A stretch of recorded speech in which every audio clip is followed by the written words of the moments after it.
वाय नमस्तुभ्यम। हर हर महादेव। दर्शकों, हिंदू पंचांग के अनुसार हर माह कृष्ण पक्ष और शुक्ल पक्ष की त्रयोदशी तिथि को प्रदोष व्रत रखा जाता है। हर महीने 2 प्रदोष व्रत पड़ते हैं। हिंदू पंचांग के अनुसार जो हिंदू महीने होते हैं उनमें पंचांग के अनुसार जो महीने पड़ते हैं उसमें एक शुक्ल पक्ष का प्रदोष होता है, कृष्ण पक्ष का प्रदोष होता है। तो इस महीने कृष्ण पक्ष के जो प्रदोष व्रत पड़ेगा वो बेहद खास है। जैसे एकादशी व्रत भगवान विष्णु को समर्पित होती है, वैसे ही प्रदोष व्रत देवों के देव महादेव के लिए रखा जाता है। और ऐसी धार्मिक मान्यता भी है कि प्रदोष व्रत रखने से जीवन के सभी दुखों से छुटकारा मिल जाता है, भगवान शिव की कृपा आप पर बरसती है। तो कार्तिक मास का पहला प्रदोष व्रत कृष्ण पक्ष त्रयोदशी के दिन रखा जाएगा और यह त्रयोदशी मंगलवार को है, इसलिए इसे भौम प्रदोष व्रत कहा जाता है। और अंग्रेजी कैलेंडर के अनुसार ये अक्टूबर का आखिरी प्रदोष व्रत है, लेकिन कार्तिक मास का पहला प्रदोष व्रत है। ऐसे में कार्तिक मास का पहला प्रदोष व्रत या भौम प्रदोष व्रत कब है, इसकी सही तारीख क्या है? तो हिंदू पंचांग के अनुसार कार्तिक मास का पहला प्रदोष व्रत 29 अक्टूबर दिन मंगलवार को रखा जाएगा। जो भी भोलेनाथ के भक्त हैं वह 29 अक्टूबर मंगलवार को प्रदोष व्रत रखेंगे।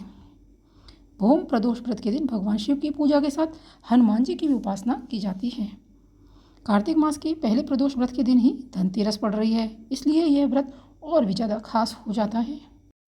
कार्तिक मास कृष्ण पक्ष की त्रयोदशी तिथि की शुरुआत 29 अक्टूबर को सुबह 10:31 पर होगी और इस तिथि का समापन 30 अक्टूबर को दोपहर 1:15 पर होगा। ऐसे में प्रदोष व्रत 29 अक्टूबर को ही रखा जाएगा।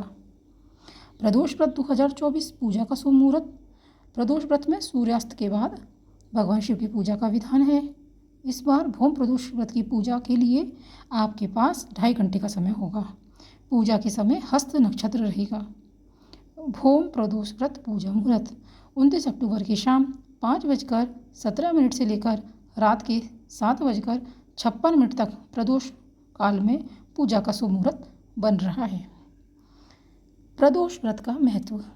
प्रदोष व्रत पर भगवान शिव और माता पार्वती के साथ हनुमान जी की भी पूजा करने से ग्रह नक्षत्रों के दुष्प्रभाव कम हो जाते हैं। अगर दर्शकों आपके ऊपर, जिन भी भाई और बहनों के ऊपर मंगल ग्रह की अशुभ दृष्टि है या कुंडली में मांगलिक दोष है, तो आप भौम प्रदोष व्रत जरूर करें। साथ ही हनुमान जी की पूजा भी आप करते हैं तो शुभ प्रभाव आपके जीवन पर पड़ता है। साथ ही जीवन में सुख समृद्धि के योग बनते हैं। भौम प्रदोष व्रत के दिन हनुमान जी की पूजा भी इसलिए की जाती है क्योंकि वे रुद्र अवतार हैं। मंगल ग्रह का एक नाम भौम भी है और इस व्रत के पुण्य प्रताप से कुंडली में मंगल ग्रह की स्थिति मजबूत हो जाती है। अगर किसी की निजी जीवन कारोबार में समस्याएं खत्म नहीं हो रही हैं तो उन्हें भौम प्रदोष व्रत करना बहुत ही ज़्यादा लाभदायक रहता है। प्रदोष व्रत पूजा विधि। सुबह सूर्योदय से पूर्व उठें, स्नान आदि से निवृत्त होकर साफ वस्त्र धारण करें, भगवान सूर्य को जल चढ़ाएं, व्रत का संकल्प लें। भगवान शिव, पार्वती, नंदी को पंचामृत व जल से स्नान कराएं। फिर गंगा जल से स्नान कराकर बेलपत्र, गंध, अक्षत, चावल, फूल, धूप, दीप निवेद्य, भोग, फल, पान, सुपारी, लौंग, इलायची चढ़ाएं। ये पूजा की सामग्री है, इन्हें भगवान शिव को जरूर अर्पित करें। प्रदोष के समय सफ़ेद वस्त्र धारण करके भगवान शिव की पूजा करें। विभिन्न फूलों, बेलपत्रों से शिव जी को प्रसन्न करें। बेलपत्र भोलेनाथ पर जरूर अर्पित करें।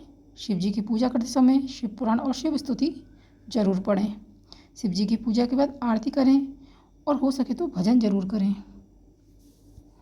अगर आप चाहते हैं कि आपको करियर के क्षेत्र में उन्नति मिले, आप बहुत परेशान हैं कि आपकी पदोन्नति नहीं हो रही है, मतलब प्रमोशन का रास्ता खुल नहीं रहा है, तो प्रदोष व्रत के दिन सफ़ेद वस्त्र धारण कर भगवान शिव की पूजा करें। पूजा के बाद श्रद्धा के अनुसार वस्त्र का दान गरीबों को जरूर करें और इस उपाय को करते ही आपके करियर के क्षेत्र में उन्नति आपको जरूर मिलेगी। और अगर आप चाहते हैं कि आपकी सभी इच्छाएं पूरी हो, जो भी आपने सोच रखा है वो सारी इच्छाएं आपकी पूरी हो जाएं और आर्थिक तंगी, धन से संबंधित समस्या है वह भी दूर हो, तो ऐसे में प्रदोष व्रत के दिन शिवलिंग पर गुड़ जरूर अर्पित करें। ऐसी मान्यता है कि जो भी व्यक्ति भगवान शिव पर गुड़ अर्पित करता है, भगवान शिव का आशीर्वाद उसे प्राप्त होता है और मनचाही इच्छाएं उसकी पूरी हो जाती हैं। जो भी इच्छा उसके जीवन में उसने सोच रखी हैं वह पूरी होती हैं। इसके अलावा देवों के देव महादेव का प्रदोष व्रत पर पंचामृत से अभिषेक करना ना भूलें। माँ पार्वती को श्रृंगार की सामग्री अर्पित करें और इस उपाय को करने से आपका वैवाहिक जीवन में अगर कोई समस्या, कष्ट, परेशानी चल रही है तो वह दूर हो जाती है और सभी परेशानियों से उसे मुक्ति मिलती है। उसका पारिवारिक जीवन सुखमय बन जाता है। कहते हैं भोम प्रदोष व्रत की कथा। तो जैसा आप जानते हैं कि प्रदोष जो तिथि होती है भगवान शिव को समर्पित होती है और मंगलवार को पड़ने की वजह से यह भोम प्रदोष कहलाता है। धार्मिक मान्यता है कि भोम प्रदोष व्रत में कथा सुनने और कहने वाले को मोक्ष की प्राप्ति होती है। कथा इस प्रकार है। सूत जी बोले, अब मैं मंगल त्रयोदशी व्रत कथा का विधि विधान कहता हूँ। मंगलवार का दिन व्याधियों का नाशक है। इस व्रत में एक समय व्रती को गेहूँ और गुड़ का भोजन करना चाहिए। इस व्रत के करने से मनुष्य सभी पापों और रोगों से मुक्त हो जाता है। इसमें किसी भी प्रकार का संशय नहीं है। अब मैं आपको उस बुढ़िया की कथा सुनाता हूँ जिसने यह व्रत किया और मोक्ष को प्राप्त हुई। अत्यंत प्राचीन काल की घटना है। एक नगर में एक बुढ़िया रहती थी। उसके मंगलिया नाम का एक पुत्र था। वृद्धा को हनुमान जी पर बड़ी श्रद्धा थी। वह प्रत्येक मंगलवार को हनुमान जी का व्रत रखकर यद्यपि उनका भोग लगाती थी। इसके बाद मंगलवार को एक ना तो घर लीपती थी और ना ही मिट्टी खोदती थी। इसी प्रकार से व्रत रखते हुए जब उसे काफ़ी दिन बीत गए तो हनुमान जी ने सोचा, चलो आज इस वृद्धा की श्रद्धा की परीक्षा करें। वे साधु का वेश बनाकर उसके द्वार पर जा पहुँचे। पुकारा, हे कोई हनुमान का भक्त, कोई जो इच्छा पूरी करे। वृद्धा ने यह पुकार सुनी तो बाहर आई और महाराज क्या आज्ञा है। साधु वेशधारी हनुमान जी बोले, मैं बहुत भूखा हूँ, भोजन करूँगा, तो थोड़ी सी जमीन लीप दे। वृद्धा बड़ी दुविधा में पड़ गई। अंत में हाथ जोड़कर प्रार्थना की, हे महाराज, लीपने और मिट्टी खोदने के अतिरिक्त जो काम आप कहें वह मैं करने को तैयार हूँ। साधु ने 3 बार परीक्षा करने के बाद कहा, तू अपने बेटे को बुला, मैं उसे औंधा लिटाकर उसकी पीठ पर आग जलाकर भोजन बनाऊंगा। वृद्धा ने सुना तो पैरों के तले जमीन खिसक गई, मगर वह वचन हार चुकी थी। उसने मांगलिया को पुकार कर साधु महाराज के हवाले कर दिया, मगर साधु ऐसे ही मानने वाले न थे। उन्होंने वृद्धा के हाथों से ही मांगलिया को औंधा लटाकर उसकी पीठ पर आग जलवाई। लगाकर दुखी मन से वृद्धा अपने घर के अंदर जा घुसी। साधु जब भोजन को बुलाकर कहा कि वह मांगलिया को पुकारे ताकि वह भी आकर भोजन कर ले। वृद्धा में आंसू भरकर कहने लगी कि अब उसका नाम लेकर मृद हृदय को और न दुखाओ, लेकिन साधु महाराज ना माने। वृद्धा को भोजन के लिए मांगलिया को पुकारना पड़ा। पुकारने की देर थी कि मांगलिया बाहर से हंसता हुआ घर में दौड़ा आया। मांगलिया को जीता जागता देख वृद्धा को सुखद आश्चर्य हुआ और वह साधु महाराज के चरणों में गिर पड़ी। साधु महाराज ने उसे अपने असली रूप में दर्शन दिए। हनुमान जी को अपने आंगन में देखकर वृद्धा को लगा कि जीवन सफल हो गया। जान लेते हैं प्रदोष व्रत कथा। प्राचीन काल में एक गरीब पुजारी हुआ करता था। उसका पुजारी की मृत्यु के बाद उसकी विधवा पत्नी अपने भरण पोषण के लिए पुत्र को लेकर भीख मांगती और सुबह निकलती शाम को घर वापस लौटती। एक दिन उसकी मुलाकात विदर्भ देश के राजकुमार से हुई, जो कि अपने पिता की मृत्यु के बाद दर दर भटकने लगा। उसकी यह हालत पुजारी की पत्नी से देखी नहीं गई और वह उस राजकुमार को अपने साथ अपने घर ले आई और पुत्र जैसा रखने लगी।